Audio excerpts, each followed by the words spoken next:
আজকে আমাদের ডিনার মেনুতে থাকছে গরম গরম লুচি আর সাদা আলুর তরকারি। তার জন্য আমি প্রথমে ময়দাটা ময়ান দিচ্ছি। সাদা তেল, নুন আর কিছু পরিমাণ চিনি দিয়ে নিয়েছি। এর ফলে আমি ময়দাটা ময়ান দিচ্ছি।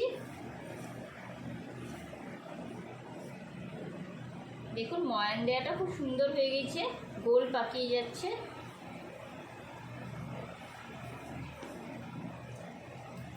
এবার আমি এর মধ্যে জল ঢেলে দেব। জল ঢেলে ময়দাটা সুন্দরভাবে সেনে নেব।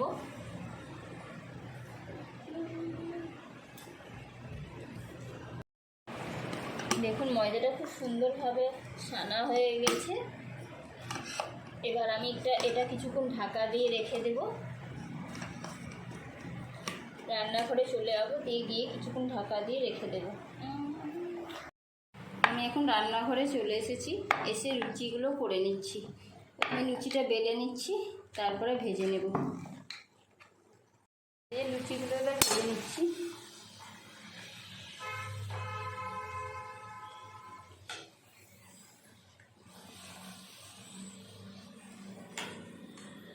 দেখুন সুন্দরভাবে ফুলছে লুচিগুলো।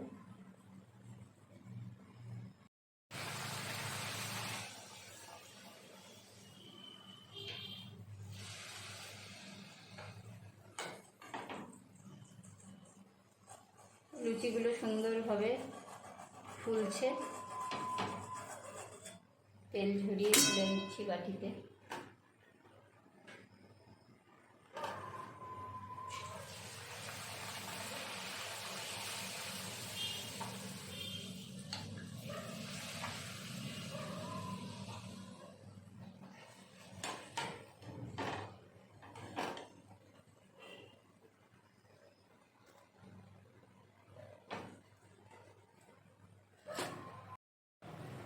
আর 3টে লুচি আছে, সেগুলো ভেজে নেব, তাহলে আমার লুচি ভাজাটা কমপ্লিট হয়ে যাবে।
এই লুচিগুলো আমার ভাজা হয়ে গেছে।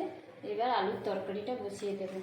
আলুর তরকারি করার জন্য কড়াইতে সর্ষের তেল দিয়ে দিয়েছি। তেলটা গরম হয়ে গেছে। এবার 5 ফোড়ন দিয়ে দিলাম আর 2টো কাঁচা লঙ্কা দিয়ে দিলাম।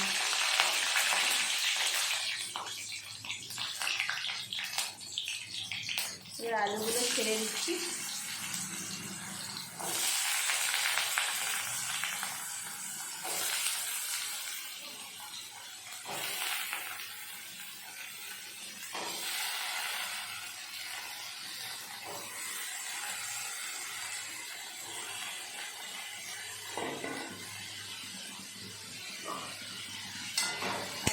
কিছুক্ষণ ভাজা ভাজা করে নেব, দিয়ে নুন হলুদ দিয়ে দেবো। আলুটা একটু ভাজা ভাজা করে নিয়েছি। এবার হলুদ দিয়ে দিচ্ছি। আর অল্প পরিমাণ নুন দিয়ে দিচ্ছি স্বাদ মতো।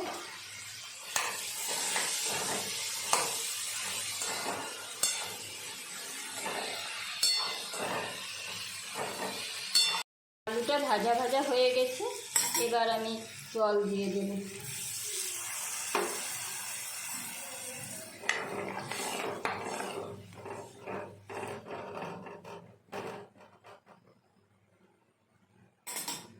সেদ্ধ হওয়ার জন্য আলুটা এবার ঢেকে দেব। তরকারিটা আমার তৈরি হয়ে গেছে, এবার লুচিগুলো থালায় বেড়ে দেব। লুচি আর তরকারি দিয়ে খেতে দিয়ে দিচ্ছি। এখানেই আমার ব্লগটা শেষ করছি। আপনারা সবাই ভালো থাকবেন, সুস্থ থাকবেন, সাবধানে।